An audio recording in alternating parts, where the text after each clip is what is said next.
Hey guys, okay, so today we're going to be talking about Run and Gun. This is a tabletop print and play game by Hecate Ediciones. They are right now in their second campaign of Kickstarter, so let's see what it comes with. So, like I said, it's a print and play, so you can actually print all these. They're the PDFs, comes with PDFs, and also with these little figurines, which are your characters. There's also provided some STLs for all you 3D printer lovers. So you can print these little figurines in plastic. They'll be quite nice. So let's talk about what are the elements of Run and Gun. So you have the battlefield, the board game. It's divided into sectors. And these sectors are mostly, these are where your characters are going to be going to and from.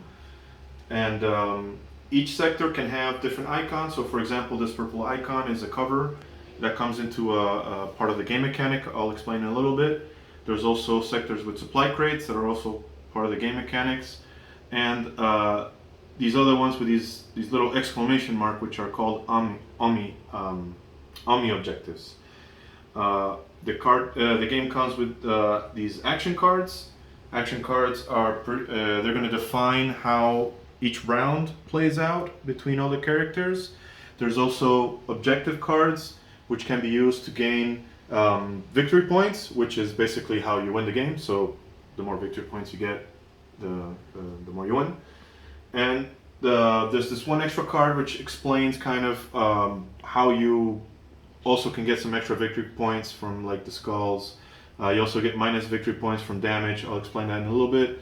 And from the Omni tokens. And then there's this carrot token, which basically defines who starts the round. And then you have 4 characters for the base game, but there will be more characters. So this is for from 2 players and up. So you can have 2 up to 4 for the base game, but then there will be more characters coming out if you want to expand the chaos and mayhem of the game. So let's talk a little bit about the mechanics. Right, so obviously each person gets a character. These characters will be randomized. Okay, so this is a good point. We will talk about something else. The game comes with the Helper app, which is this one. You can download it from from Android Play Store. There will also be a version available online, just a plain website. So anyone, you can do it from a computer, laptop, tablet, phone. You can access it from wherever you want. This Helper app basically helps you move the game along, right? So it'll help you, for example, you choose the number of players, you say, I'm ready, and then it'll tell you where the players spawn, so they'll be randomized across the battlefield. The sectors are numbered, so it'll tell you, well, player 1, sector 12, etc. And when that happens, you start the game. Right? You start the game with no action cards in the hand, only here on the board, and there'll be as many as the number of players plus 1. So in this case, we have a board prepared for 3 players, so it's 3 plus 1. And at the beginning, what you do in the Helper app, you say, I'm ready for the round. And this is the fun part of the game, because it's kind of exciting. You have to be ready. So the idea here is, when you press ready, there'll be a countdown, and everyone has to have their hands around these action cards, but equidistant, right? So everyone has to have kind of their hand the same distance from everybody else, so everyone has a fair chance to select one of these ones when the countdown finishes. But there's a little twist. The countdown finishes either with a bang, which means you have to quickly select your card, and it's first come, first serve, right? So, everyone's just gonna stomp their hands on top of each other. The first one that gets there is the first one that gets the card. If there's like 2 people fighting for one, the winner is the one that has the most real estate on the card. So the one that has the most hand on the card basically will take the card. And so you fight for your action card if there's a boom, right? The other option is to have this like chicken noise. Maybe we can reproduce it here. Let's try it a few times and see if we can get it to work. It's kind of funny. So it'll be a countdown, And there's the boom, right? So this one's for the selection. But let's see if we can get the chicken. Okay, hello patience, we'll try it again. The chicken, right? So when the chicken happens, you have to be careful because the idea is, of course, you're like, you're on top of everything. You're trying to be ready to get the card. But if the chicken happens and you move your card, that actually damages your character. So you have to. There's a penalty if you act when the chicken happens, right? So you'll get -1 or 1 damage to your character. And it will spawn an event. Now events can vary. They can vary from the placement of new crates on the battlefield. It can vary from resetting the sectors of each player. I mean, there's lots of unique events that you guys can read that up upon in the manual. But that's the idea. It's either a boom or a chicken. Now, like I said, when the boom is everyone tries to go for the card they want, and that card goes to the person's hand, and that becomes the card they play that round, right? So when you play the cards basically, they have a range, a damage, and a movement feature, right? So the movement, and you can attack and move indifferently. So you can attack first, or then move later, or move first and then attack later. But the idea is you move strategically. So you try to move strategically along the battlefield, while in the meantime attacking and damaging your opponents. So there's a range component, so it tells you how far, how many sectors away you can attack your opponent, and this is a fixed number. So that means you can't attack an opponent that's 2 away. It has to be 3 sectors away. So this is fixed. There are some, for example, this one that has a varying range. So this one you can attack 0 or 1 sectors away. This one is a fixed range, so it has to be 3 sectors away. And then the little skull means how much damage you're doing to your opponent. These cards also have some other special icons. For example, this one means if you're on high ground.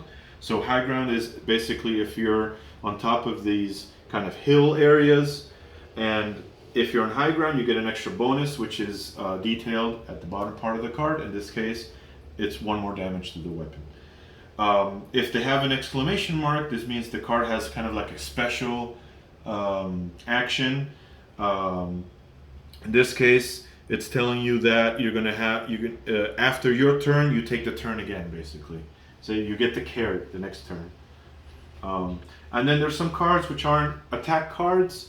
They're more like movement and picking up cards. So each one of these little fists is the number of tokens you can pick up that turn. So in this case, I can move 1 sector and pick up 2 tokens. So you'll use those basically to strategically move around and pick up the crates or the Omni tokens. And like I said, the crates means another action card.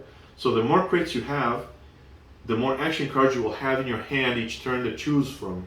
So that's a big advantage because you start with 0 in hand. So that's kind of cool. And that's basically it. So you move, you attack, you lift crates, and when you deal damage, you gain 1 of these little skulls. It's indifferent how much damage you deal. It's basically when you deal any amount of damage that round to a character, you'll get a skull. And these ones, like shown in the objective points, they're worth 1 victory. But if you attain 3 of them, you can exchange them for these ones. So that's kind of cool because 3 victories become 7 victory cards, right? And these are always worth 3 skulls, but this is a first come first serve kind of thing. So the first one gets 7, and we'll keep that card. The second one that gets 3 skulls will get 6. We'll get 5. The next one will get 4. So this is kind of like you want them like at the beginning of the game, right? When the game progresses, they will be worth less. And let's see. Like I said, you can have many action cards because of these supply crates. Let's say you got a lot of action cards that you don't really care about. You're not going to use them. You can trade 2 of them for these objective cards. They work kind of similar to the skull ones because The first one's worth 5, the second one 4, and the third one 3. So it's better if you get there first. You know, you'll get the most points. And then you have, when you pick up the Omni tokens, these ones are just random. This one is just whatever you get. Yeah, these are just shuffled. So you'll get something ranging from 6 to what is it, 3 to 6. So that's more like a little gamble if you want to get these tokens. And after each round, you'll use the companion app.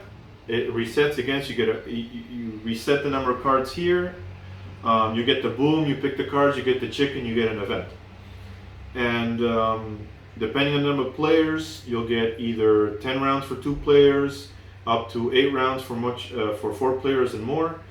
And once the game is finished, it's all about the victory points, right?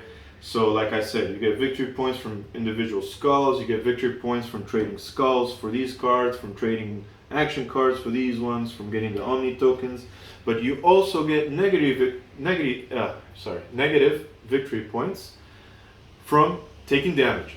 So there is that damage mechanic, you really want to reduce it, but it's 2 damage per negative victory point. So maybe you're going to have to do like an assessment if maybe it's better to get that skull from damaging, but then you get damage too. You know, you have to kind of, is that strategy of give and take to find what's best for you and what gains you the most victory points in the end. And yeah, that's about it.